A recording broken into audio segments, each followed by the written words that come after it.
Well, you already know, friends. Here we are again.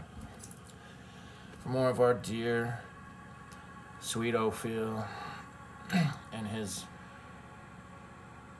lessons on the occult. I hope you're all liking it so far. Hope you're having a good day. Here we are.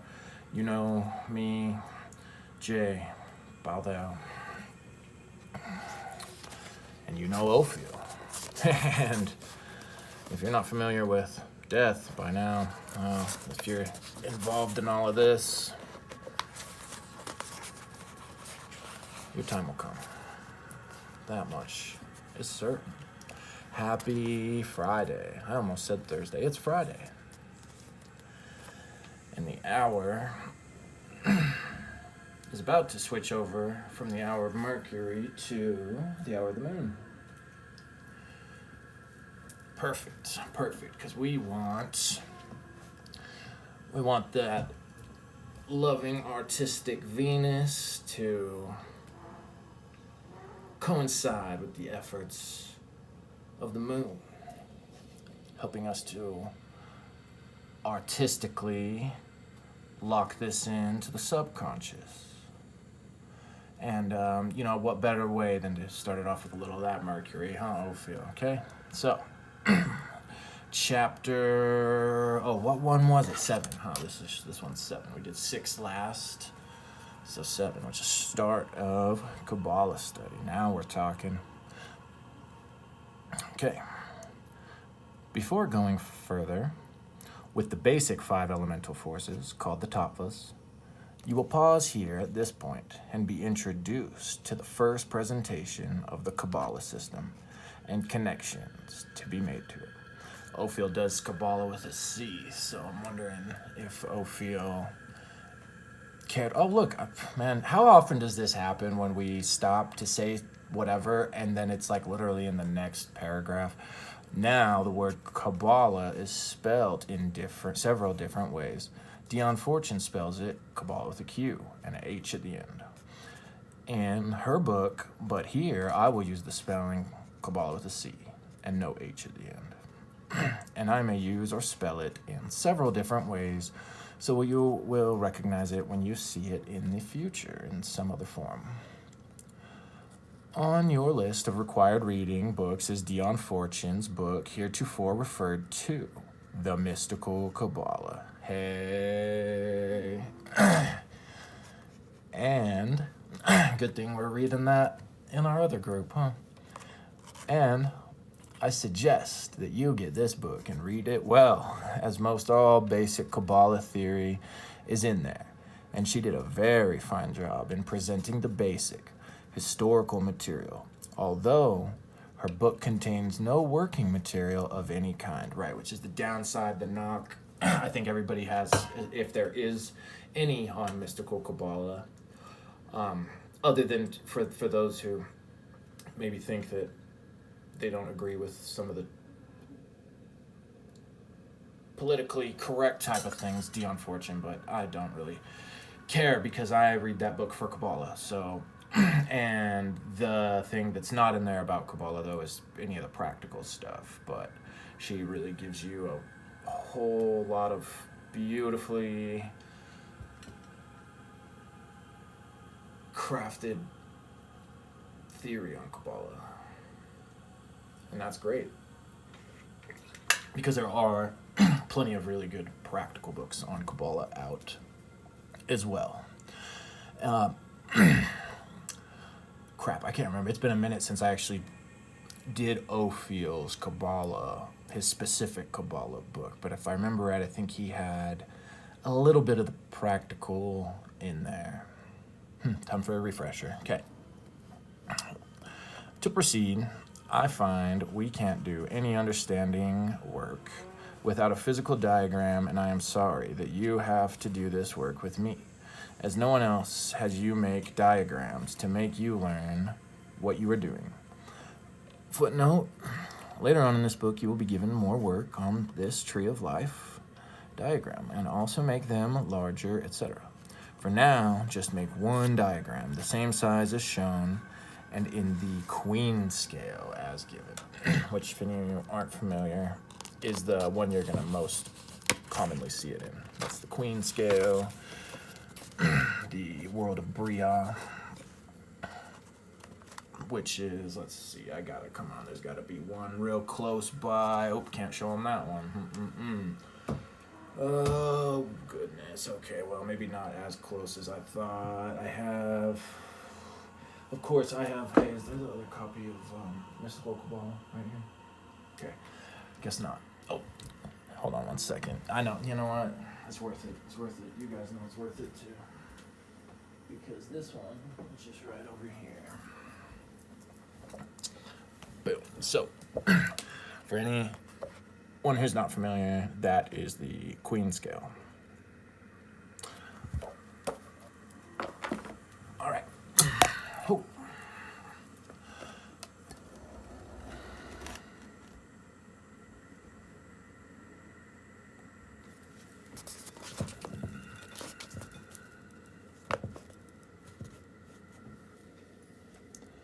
How's that lighting looking?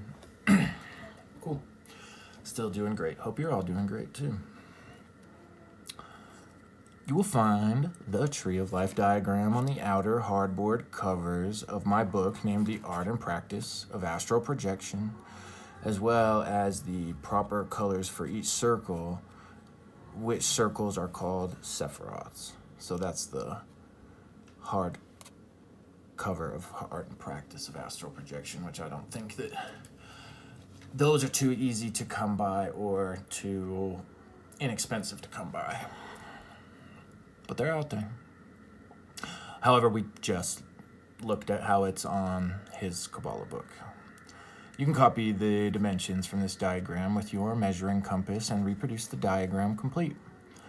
In the referred to book, the front board has the directions for coloring what is known as the King scale of colors. The back board has the colors for the Queen scale. Make only Queen scale this time. Yeah, start, if you haven't ever done that as a little art experiment, just making a little Tree of Life and coloring it in, do it and do the World of Bria, do the Queen scale. However, for the following work, make a large freehand drawings on a large piece of paper of the 10 Sephiroths in the usual pattern as shown. For the following work, you will make several of these freehand drawings. Make a new one for each new phase of the work. Now, take your first freehand drawing and above the middle column, write the word air. That is you facing the diagram. Now, write over the column on your right-hand side the word water. Over the column on your left-hand side, write the word fire. Now, take the diagram facing you and under the top 3 Sephiroth, draw a line separating the top 3 from the others and label this section air. This section corresponds to the roots of air, and the other sections to be drawn to the roots of fire, water, and earth, although earth is really down below. The root of earth is still in this upper side section. This section also corresponds to Yod of the Tetragrammaton. See hand-drawn diagram example. Now, draw a line beneath the next 3 Sephiroth and label this section fire. Now, draw a line between the next 3 Sephiroth, and he's going to say label it water, but first, hold on, we'll go back over here because it's on the page. That is what you'll want to draw. Draw it, actually draw it. Don't screenshot it. Well, screenshot it, but actually draw it. All right, draw a line, he says, beneath the next 3, and label this section water. Called it. Also, apologies, but my sweet cat is still in heat, so some of those whines will be in the background here, but doing the very best to keep her pacified. Need a drink of water. How about you? Have you drank water today? Are you hydrated? Go drink some water. Maybe you want to drink, not water, maybe you're drinking beer today. Mix in a water. Now, there is just one Sephiroth left, and so draw a line under it and label that last section Earth. This last section with the one Sephiroth is usually shown divided into 4 parts and labeled as shown. See freehand drawing. All right, I'm gonna stop again to say what he may, I don't know for sure, elaborate on more, but I said it before that the way he has that broken down, at least according to all the other studies of Kabbalah I've done, I'm not exactly sure why he has these other 3 arranged the way he does when everybody else that I've read has them arranged another way. Oh, come here, sweetie, come here. So, but perhaps he'll elaborate on that, hopefully so. If not, please, somebody else elaborate on it for me, if you don't mind. The Tattva Akasha does not appear in this tree of life pattern because Akasha is not a part of the physical cosmos. For your own study, however, you can show it as an egg-shaped figure above the middle column, but remember it does not belong in the physical plane, except as shown in being a part of each Tattva. That's a little sneaky right there, Ophiel. That is a sneaky. Love it. Now, the basic idea we are studying here is not the pattern of the Tree of Life so much, but the basic tattvas of the elemental forces on that pattern. So turn back to your last diagram and make another freehand diagram, too. So he's got, there was a little 1 back, but it was over kind of in the corner. If anybody saw, if anybody cared, it doesn't really matter, but so that's what that is, diagram 2. Make them freehand for now. But in each new diagram, leave some room for additional notes. Later, when all the data has been accumulated, you should make a final good diagram for your own use, and you should never cease to add to it. On this new diagram, right on the middle top Sephiroth, the name Kether, crown. We will come back to each of these Sephiroths later with more details.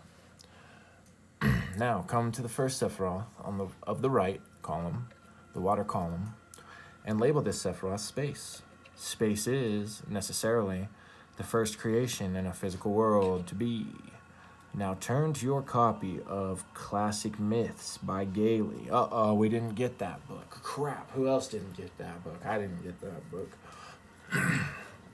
Not yet, anyway. Turn to the paragraphs dealing with the origins of the world.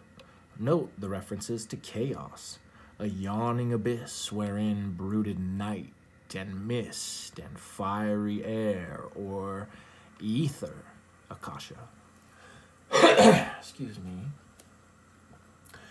Now, if you will look in the back of the book, the commentary, and find the word chaos, and also real quick, he has for how you want to do the second one, it's going to be like that.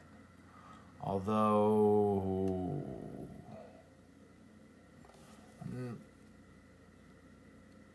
it's kind of strange to me that he labeled it like he did, that he put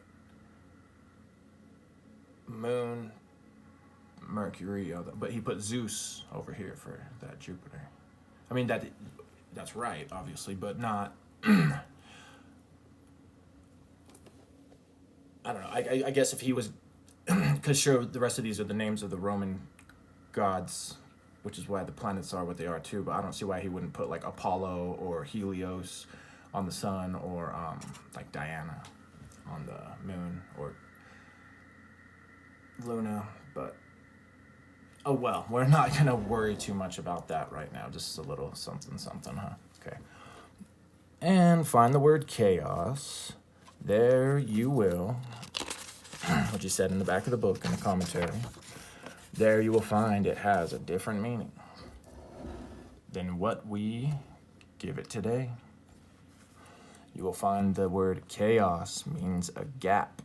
Look up in the back commentary the meanings of all the words and names you find in Gaeli. As in these occult words is a world of occult knowledge and understanding. Now, if I'm not mistaken,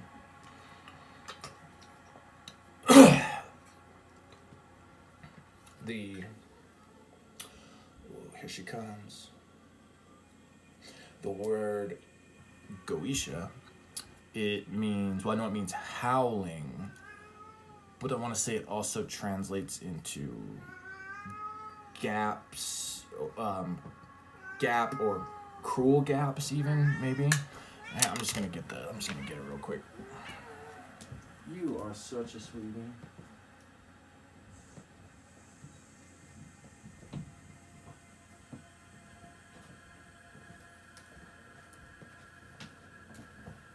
Such a sweetie. Except when sometimes she can be real annoying. But that's alright. We all can, can't we? Maybe not you. Maybe you're not annoying. Where, oh where? I know it's like right, hold on, like right here in the front-ish.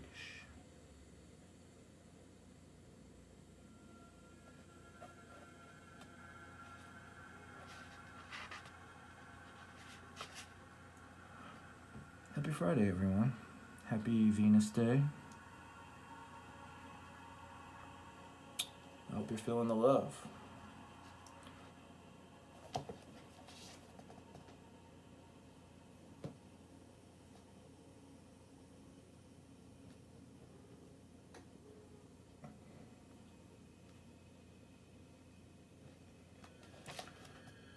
Oh, where is that Goisha?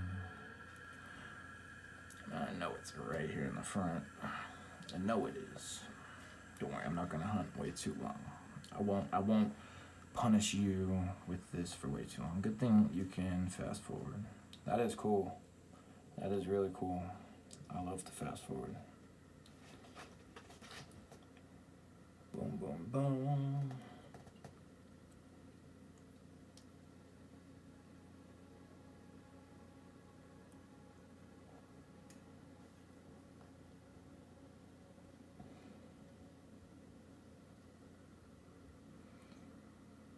Fall from Eden. Oh man, I hate it when that happens. Yeah, right. Word Damon. The word.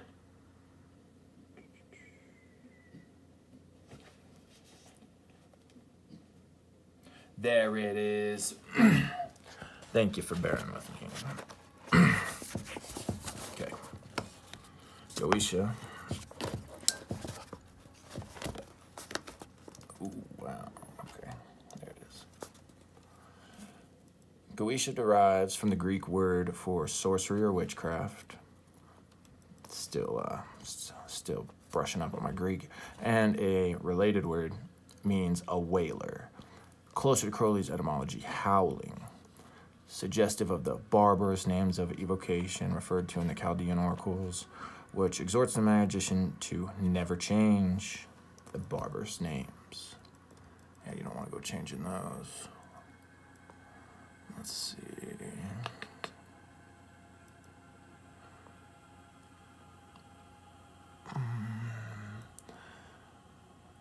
Where does that whole gaps thing? I swear that there's something about another interpretation of the definition or something as cruel gaps or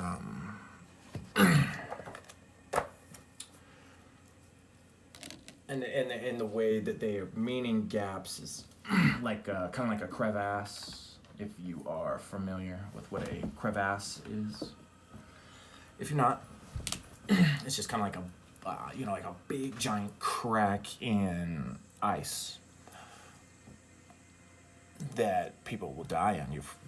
If you are like a mountaineer, explorer of the wilderness, and you go into those tundras, oh boy, crevasse and no fun.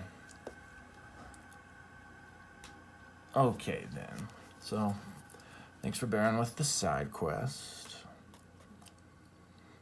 We now know, of course, much more about how the physical universe was created than people did when the myths were created to explain the creation matter.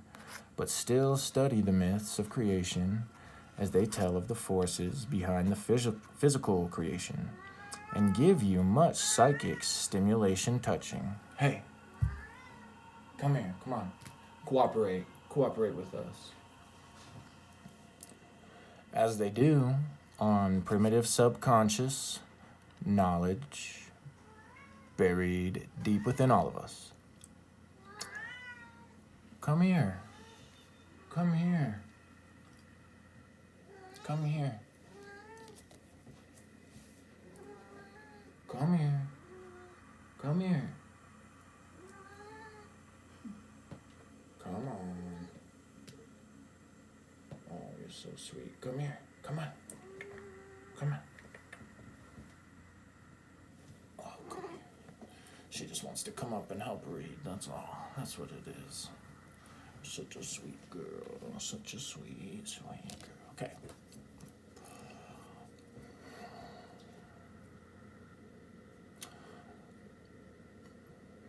I repeat, study. Actually, let's go back and reread that last. We know now, of course, much more about how the physical universe was created than people did when the myths were created to explain the creation matter. But still, study the myths of creation as they tell of the forces behind the physical creation and give you much psychic stimulation touching, as they do on primitive subconscious knowledge buried deep within all of us. I repeat, study of the myths of creation will stimulate and arouse this hidden knowledge in you, and you should feel the effect in many ways. How many of you have felt that effect? How many of you have experienced that? I know I have, in different ways, like even recently. Oh, all right, sweetie, see ya. Come on. Come on.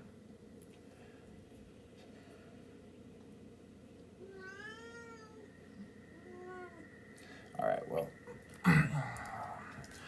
so, like recently, kind of more the Egyptian thing, like, I've always liked the Egyptian pantheon gods. Growing up, I thought they were awesome. I thought they were cool and stuff, but, coming into magic, I didn't necessarily go right to that first and foremost. I kind of was called more towards the Greek, as well as the Christian, and as I've looked into some of the other stuff, like the Sumerian stuff, for example, or the Egyptian stuff more in depth, and even doing certain meditations within those different pantheons and stuff as well. Yeah, it's really weird the way it can trigger stuff that's like, I guess how they would put it, is buried in the well, definitely the Akashic records will be the way that most people put it.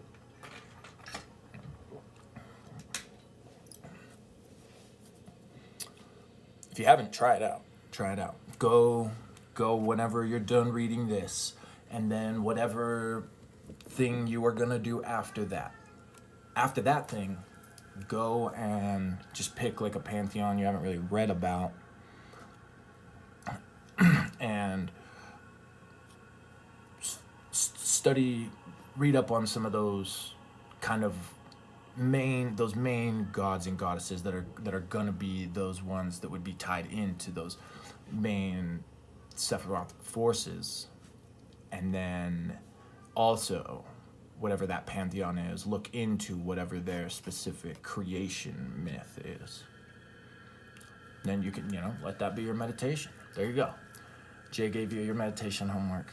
Have fun. Let me know how it goes. Okay. Next, proceed over to the left fireside and label the Sephiroth there, Saturn. This Saturn is the planet Saturn of your horoscopes. Next, cross over again to the right water side and down and label this Sephiroth Zeus or Jupiter. I would rather use the Greek names than the Roman names, as the Greek names are more spiritual. Okay, well, yeah, you know what, and calling me out because I said Roman, but yeah, I should have known that Zeus was the Greek one and Jupiter, but you know what, ha ha ha ha. I hope you got a good laugh out of it. It is pretty funny. Which name appears to suit you best? Your feelings, I mean, and I agree. That's why I don't really do any of the Roman version. I prefer the Greek, but I know a lot of people would just kind of lump it in as Greco-Roman. But hey, you know, whatever. Sometimes stuff will just pop up too. Sometimes you might not really think you're gonna do any kind of work or investigation of whatever pantheon, god, goddess, and then sometimes it just kind of falls in your lap, and roll with it. It's not falling in your lap for no reason. Now, cross over to the right fireside again and label that Sephiroth Mars or Ares, which Roman name seems to fit well. And I swear that's backwards too, because I'm pretty sure, man, I swear Mars, because the way I remember it usually is the ones that are the planets as we know them now, so Mars, Jupiter, we all got from the Romans. So Ares or Zeus are going to be from the Greek. Now, drop down and right to the center air column and label that Sephiroth the sun. You could call the sun Apollo, except that Apollo is rather later Greek name of the sun. The sun had two earlier names. The next oldest from Apollo is Helios, and the earliest beyond that name was Hyperion, which means the sun behind the outer sun. Sick. Now cross over and down to the bottom of the right water column and label that Sephiroth Venus. We will just have to use the Roman name Venus, as the Greek name Aphrodite for this planet Sephiroth does not seem to fit so well. Speak for yourself. Now Venus kind of rolls off the tongue a little quicker, easier, but whatever. Now drop down and center. Oh, whoops, I skipped down. Now cross over to the left fireside again and label that Sephiroth Mercury, which Roman name seems to fit well. Now drop down and center air column and label that Sephiroth the Moon. And then drop straight down and label the 10th Sephiroth Earth. To digress a moment, in this book and especially in this section, we are dealing with the elemental forces in connection with the Tree of Life. I have given you directions to get Dion Fortune's book, The Mystical Kabbalah, and I hope you got it and are reading it along with this book. Well, your wish came true, Ophiel. The Mystical Kabbalah is a very beautifully written book and goes into great heights of detail about the Tree of Life and its ramifications, but gives very little, as said before, in the way of practical uses of the tree. I mean for you to get all the theory you can from Dion Fortune's Mystical Kabbalah, and I will give you all the practical workings here that I can give, which Dion Fortune could not give, because she got them under oaths of secrecy. Thanks, Ophiel. Mm-hmm. Now, these gods, planets, are not separate entities or things by themselves. They are all combinations of elemental forces. Manly P. Hall said it. Ophiel said it. The late, great, well, he's not, never mind. Take that back. The still here, great Travis Magus said it. And the influences and effects they have are all the combinations of the elemental forces they consist of. Let's take that back. Now, these gods and planets are not separate entities or things by themselves. They are all combinations of elemental forces, and the influences and effects they have are all the combinations of the elemental forces they consist of. Remember, I told you that anything in the physical world consisted of the elemental forces, and there was nothing else in physical existence. Mic drop. Boom.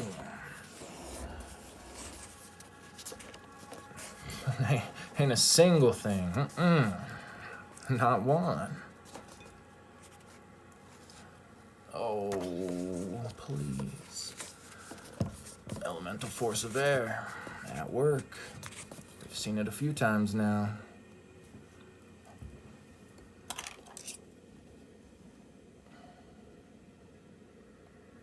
Okay.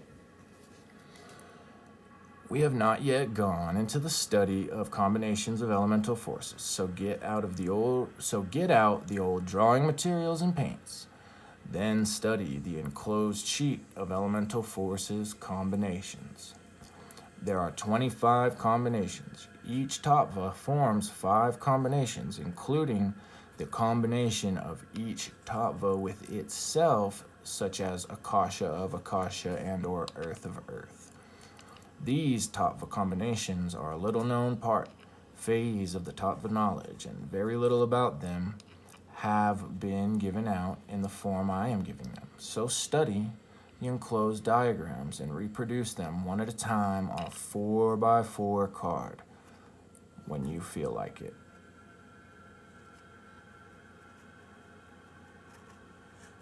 I feel like that 4x4 is important. I mean, he kind of said it was a little earlier, but try to keep that in mind too.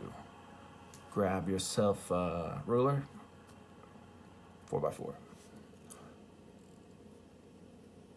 I found that the best way to keep these cards was to go to the 10-cent store and buy a cheap photograph album of loose leaves about 10-inch by 6-inch and just glue the 4-inch by 4-inch cards, one each to a page, and then reassemble them in the proper order or in any order you are studying.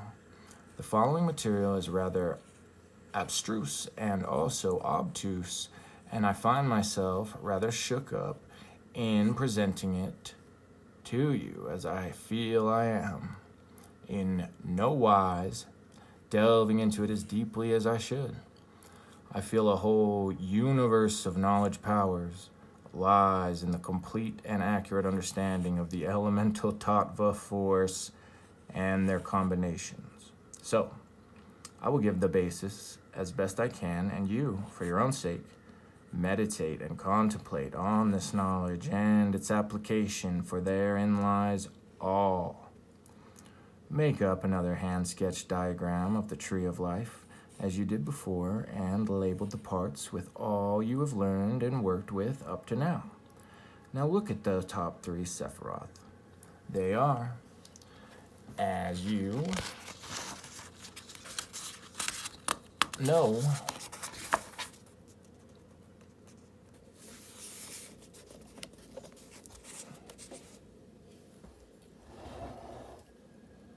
Keter, space, and Saturn. These 3 are labeled air. In the space off to the side, labeled air and Yod, the first letter of the Tetragrammaton. The top columns, of which Saturn, Keter, and space head, are also labeled U facing the column on the paper, middle column, air, left fire column, and right column, water. So he's letting you know right there the way that it should be oriented. You facing the columns, middle obviously in the middle. The fire will be on your left and the water on the right. Now, what I am about to give you is pretty thin stuff, considering that we are dealing with such colossal subjects. I see many questions in the above, but I am going to be honest and say that I don't know it all. But as much as I did give and do give is capable of meaning and can be understood and used. You will recall further that when you drew up a compound tattva, such as, say, water of air or fire of air, the larger figure in the diagram is the basic figure, or the second tattva named is the base figure. And the first named figure is the smaller part of the compound diagram, such as water of air means that air is the base and water is the smaller part of the compound diagram. In thinking of any compounds of tattvas, hey.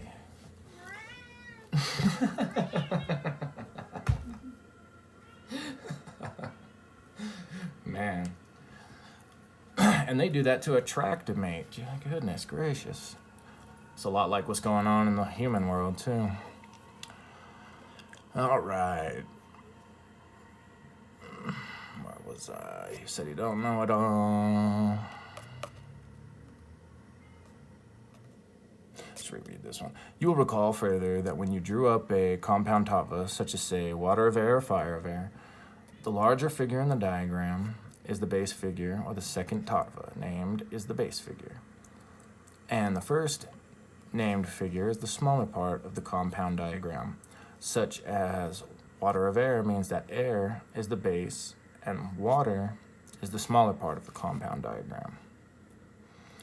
In thinking of any compounds of tattvas, such as water of air, you must think of these two tattvas influencing each other, affecting each other, and such affecting, changing the basic nature of each of them from their norm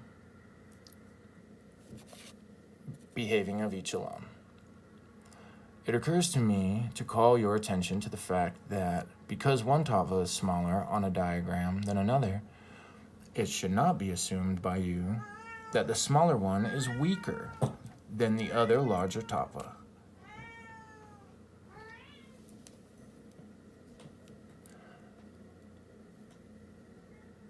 All right, I think we're good.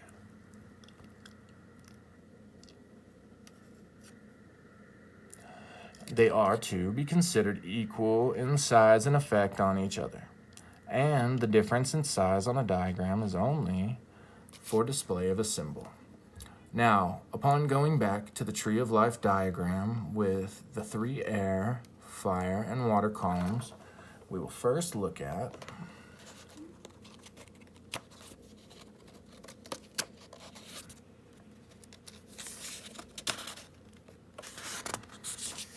Saturn. Saturn is a combination of air and fire, or fire of air. Looking at space, we find it is a combination of air and water, or water of air. We can analyze this a little further and can say of space, or water of air, that air is movable, has the quality of condensation, has the quality of movability, while, as you know, the quality of water is condensation, contraction. Therefore, water is air. Water of air is movement, checked so that it can become a condition like space. Then, to return to Saturn, fire of air. Air is a movement, but movement must expand in order to provide things to inhabit space. Hence, the nature of basic Saturn is air. Movement plus expansion of movement fire. All right. 1 minute. I'm gonna wet my whistle. My water is gone.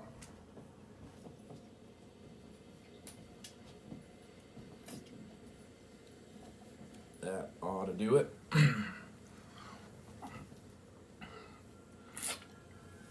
How's your whistle? How's your whistle? Did you ever go get some water earlier? Well, go get it now. You got a sec.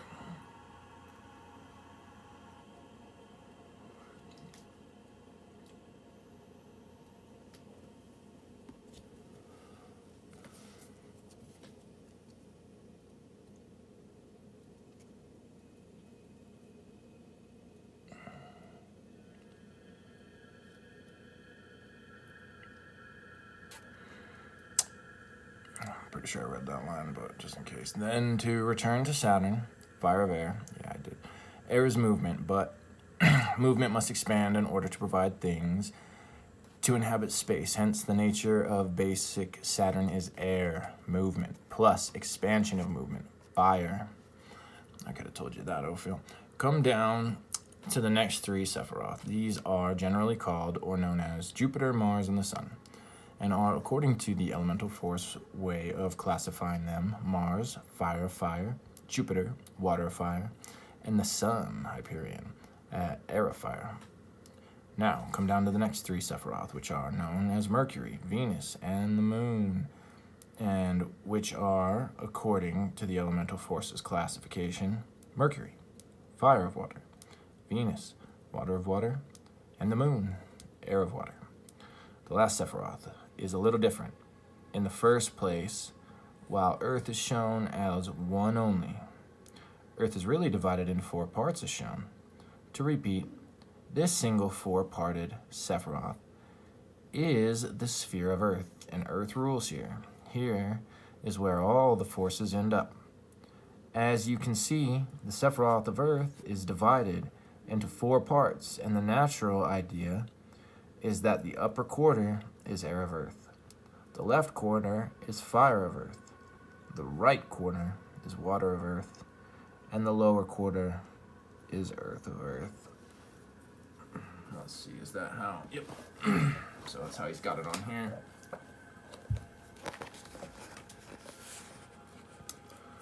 So he says four parts, upper quarter, so that's your air of Earth. Then left quarter, fire of Earth. Right quarter, water of Earth. And lower quarter, earth of Earth. And easy, because they go where they're supposed to, according to the elements and the pillars. All right.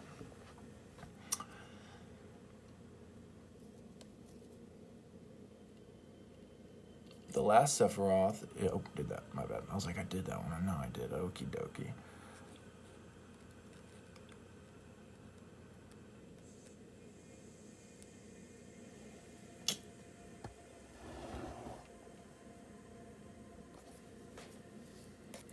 This, then, is the presentation of the elemental forces on the Tree of Life, as it has been given to me. As I said before, I did not find this presentation in any book or combination of books. It was given to me just as you received it, and I gave it to you the same as it was given to me. I hope you and others will take this knowledge and build up on it and get good use out of it. Those of you who are engrossed in the study of astrology, I hope this knowledge will open a new dimension to you as to the inner nature of the gods/forces you have dealt with up to now.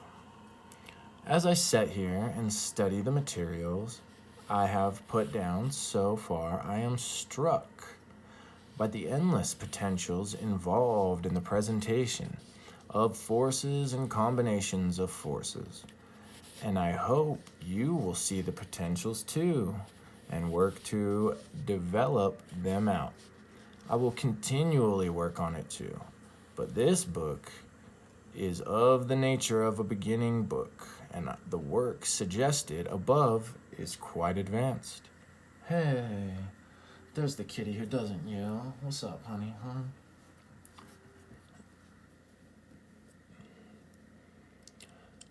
There is another set of ideas you can receive now at this point. As I told you before, the Tree of Life is a pattern of the universe, a pattern of the manner in which the elemental tattva forces come from Akasha of Akasha to Prithivi of Prithivi. Thank you, previous owner. Ground themselves in earth, as Dion Fortune says. I'm going to go around that hyphen. So there's another set of ideas you can receive now at this point. Ground themselves in earth, as Dion Fortune says. To further illustrate the pattern of this physical plane cosmos, consider the following. The three vertical lines are called pillars by Dion Fortune, and if you did get the book, as I suggested before, you will find a diagram in the back of the book illustrating the 3 pillars. Now, look at the tree of life diagram in this way.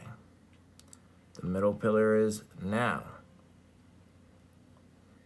Nowness in sense of time. I think this one's almost done.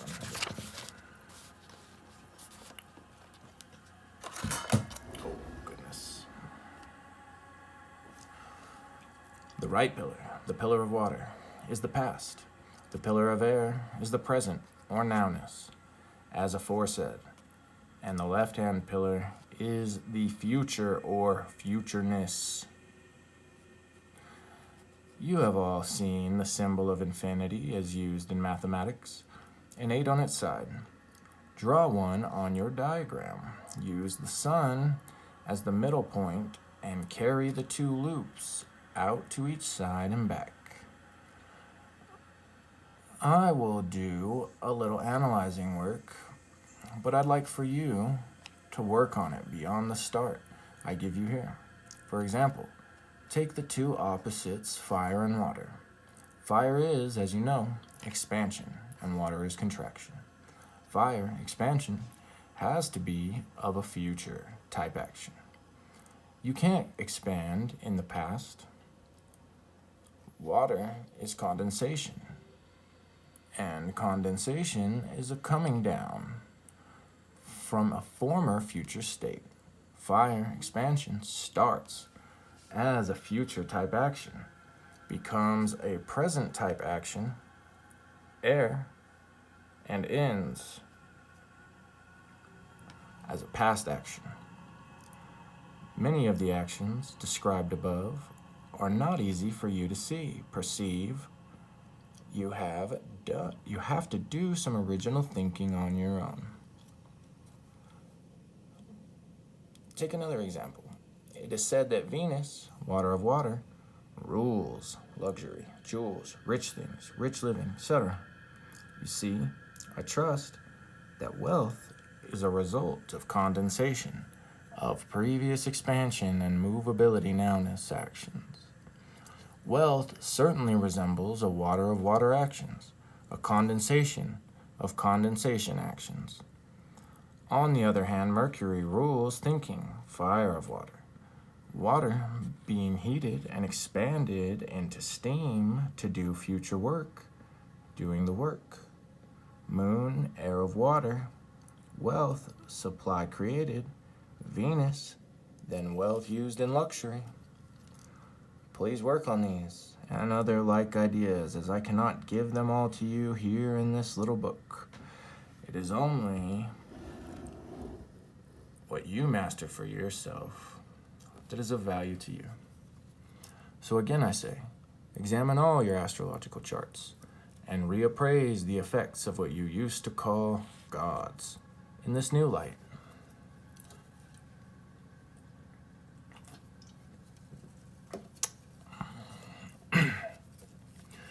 Next, we will take up the astrological house signs.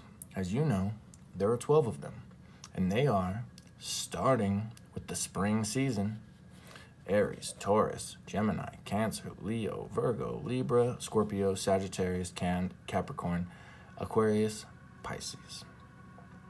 Much occult knowledge is still shrouded in mystery and unsolved enigmas. I am not prepared to swear that the following designations to be given, as well as those given above, are divinely correct. According to the Tree of Life method hereforto worked out, the designations are correct. Each of astrological signs are ruled by a planet, God, and some rule 2 signs. I do not want to get into any fight with anybody or school over these proper designations. Yeah, you and me both, Ophiel. The proof will be, do they work? And if they don't work, then the designations must be discarded or revised. The only other information I have ever received upon this subject is from a sort of school in Southern California, and this school designates Saturn as Akasha Prithivi, and I am quite sure all Akasha is beyond Kether, and that Capricorn is fire of air, as designated. Check your chart again for yourself. But as I said, the final word will be how it works in practice. Do some work in thinking on this yourself, and advise me of your conclusions. Aries, Mars, fire of fire. Taurus, Venus, water of water. Gemini, Mercury, fire of water. Cancer, moon, air of water. Leo, sun, air of fire.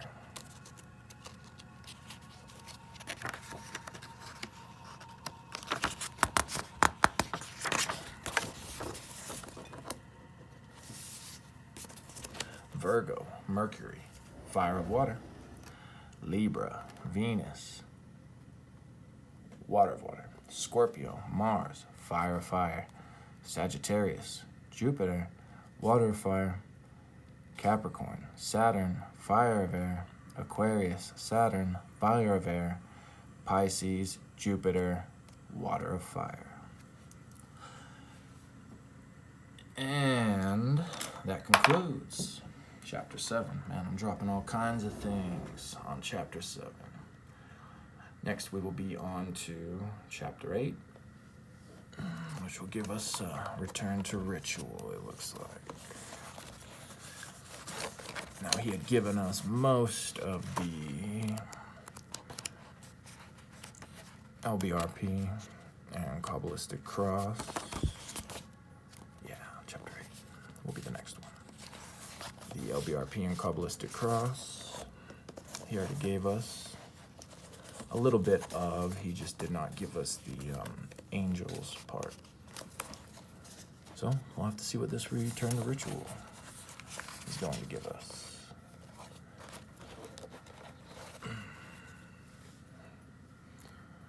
All right, well, there we are. 7 chapters down. 5 more to go. I think it's 12 total. 12 all day, as they say. For those of you who have also slaved away in a restaurant a time or two. Well, everyone, so there we go, dropping more things. Just like I'm about to drop this video. And then possibly get into, I think I might do that other one again today real quick, because I think again it's just a few pages, but don't hold me to it, because I might not.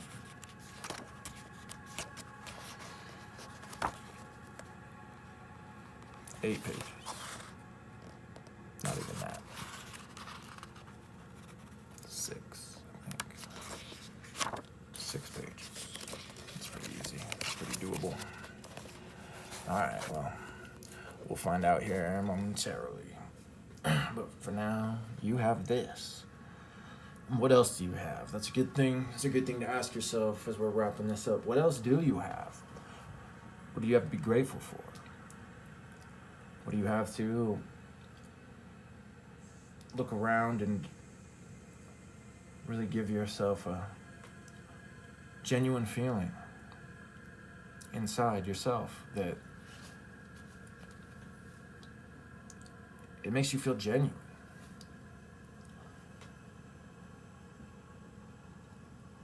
All right, I'm out of here. So much love. Thank you for tuning in with me, Jay Baldeo.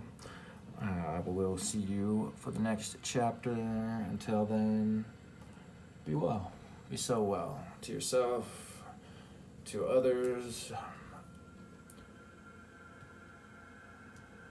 And be sure to like, share, and subscribe. I was like, I know there's one other thing I gotta be doing, I gotta be better about. Like, share, subscribe. So much love to you all. Thank you for tuning in with me. Bye.